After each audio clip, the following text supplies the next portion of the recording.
E depois que ele foi tentado, começou oficialmente o ministério dele, onde ele começou a pregar sobre arrependimento e sobre o reino dos céus.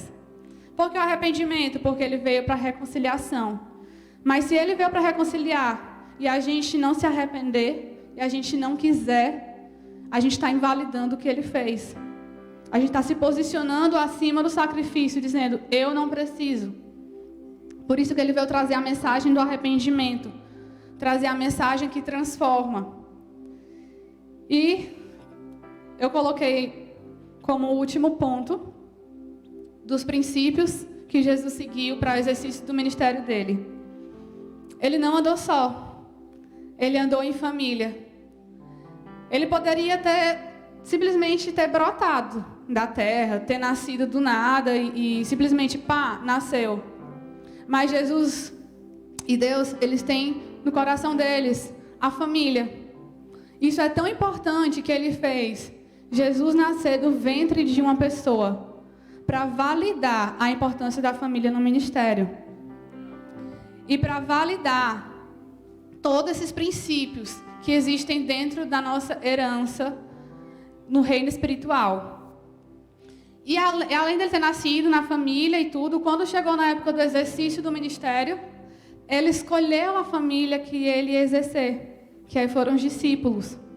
E aos discípulos ele viveu momentos juntos, ele discipulou, os discípulos viram a cura sendo feita, a libertação sendo feita, o evangelho sendo pregado. E através da família, ele deixou um legado para o mundo inteiro. E a gente vê como é importante a gente não andar sozinho. Existem momentos que é inevitável. Por exemplo, quando Jesus estava no deserto, quando ele estava na cruz, quando ele estava orando. Porque são momentos em que é construído intimidade com Deus. São momentos que ele revela as intenções diante de Deus e que Deus revela as intenções dele diante de nós. Por isso que existem momentos que a gente tem que estar só, mas para que Deus se revele sobre nós. Mas a nossa caminhada tem que ser em família, tem que ser em jornada. Nai, mas e aí? O que é que isso tem a ver com o que tu vai... dos testemunhos que tu vai contar? O que é que isso tem a ver? O que tem a ver é que se a gente não entender como isso se aplica para nós, eu posso contar histórias, mas eu não vou estar gerando no coração de cada um aqui a vontade de viver mais histórias.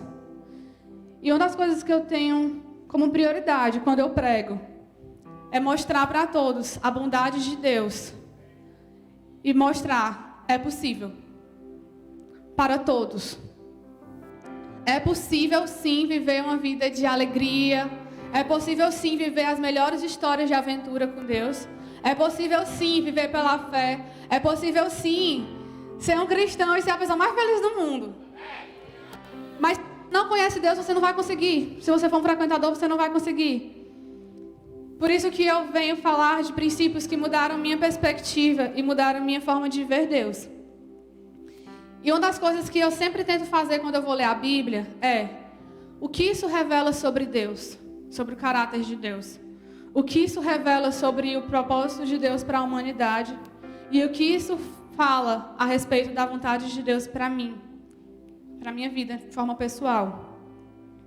Então, sempre que eu vou estudar algo, eu penso: o que eu posso aprender sobre Deus? O que eu posso ver que Deus tem para a humanidade através disso? O que eu posso ver que Deus tem para a minha vida de forma pessoal? O que é que vai mudar depois de eu ter entendimento sobre isso? E a gente leu a palavra, ou a gente falou sobre a palavra. E agora a gente vai para um segundo ponto que eu chamo de nós. E nós? O que é que muda depois da gente entender os princípios ministeriais de Jesus na Terra? Nós podemos entender que nós também nascemos por uma necessidade. Se a gente for ver tudo ao nosso redor, foi criado porque existia uma necessidade. Tipo, o púlpito foi criado porque precisava apoiar os papéis, a Bíblia. O microfone foi criado para que a voz pudesse ser escutada com mais qualidade, mais alto, mais pessoas pudessem escutar. A caixa de som foi criada para que isso se tornasse possível, né? O microfone ia sair de som onde? Vamos criar a caixa de som. O celular foi criado para comunicação. Se a gente for exercitar isso, tudo ao nosso redor foi criado a partir de uma necessidade, incluindo a vinda de Jesus para a Terra, incluindo a minha vida para a Terra, a vinda para a Terra e a sua vinda para a Terra. Você foi criado a partir de uma necessidade. E se você não sabe por que Deus te criou, eu te encorajo a perguntar: Deus, qual a necessidade que o Senhor viu quando o Senhor decidiu me criar? Para que o Senhor estava vendo? Por que mais uma pessoa na Terra era importante? Por que o mundo já estava bem sem mim? Por que o Senhor foi inventar de me criar? E eu vou te dizer, não importa qual seja a tua história de vinda ao mundo. Se você foi desejado pelos seus pais, se não foi desejado pelos seus pais, se você foi, sei lá, um caso de traição, ou se você foi um aborto que não deu certo. Isso são visões que acontecem no mundo real. Mas o mundo espiritual é mais real ainda. E não importa como tenha sido a sua passagem, porque nós somos espirituais. Então nós somos seres espirituais que habitamos num corpo. Não importa como tenha sido a sua passagem no mundo espiritual para o mundo terreno. No coração de Deus já havia o propósito para a sua vinda na terra. Para a vinda de todos aqui. E talvez alguns de vocês tenham até se perguntando agora: Nai, mas tu nem me conhece. Tu não sabe as coisas que eu faço. Tu não sabe os pecados que eu cometo. Tu não sabe nada sobre a minha vida. Como é que tu fala que Jesus tem propósito na minha vinda? Eu vou te dizer, eu sei porque Jesus fala sobre isso na Bíblia. E porque Ele fala sobre isso na Bíblia, nós cremos. E porque nós cremos, nós experimentamos a graça e a misericórdia dele sobre nós. E através da graça e da misericórdia, o sangue de Jesus nos tornou dignos de viver isso.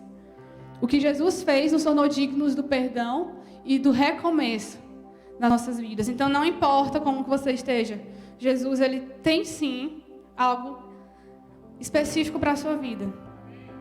Então se você não sabe qual necessidade Deus estava olhando quando te criou, quando chegar em casa, ora sobre isso.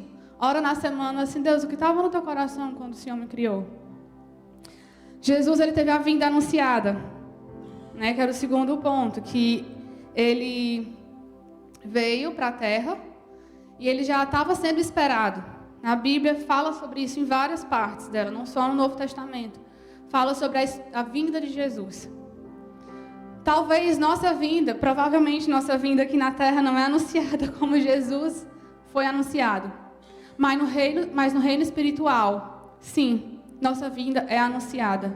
Anjos sabem sobre nós antes do nosso nascimento, porque nossa vida está no coração de Deus e há propósito, há projeto dele para nós. Então, mesmo que as coisas aqui na terra aconteçam, na Bíblia fala o quê? Em Mateus 18, tudo que é ligado na terra terá sido ligado no céu. Então, antes das coisas acontecerem aqui, já aconteceram lá. Por isso que nós viemos de lá e nós voltaremos para lá. A nossa vida aqui na terra é só uma passagem. Pode ser uma passagem muito massa, se você entender a necessidade de você ter vindo para cá.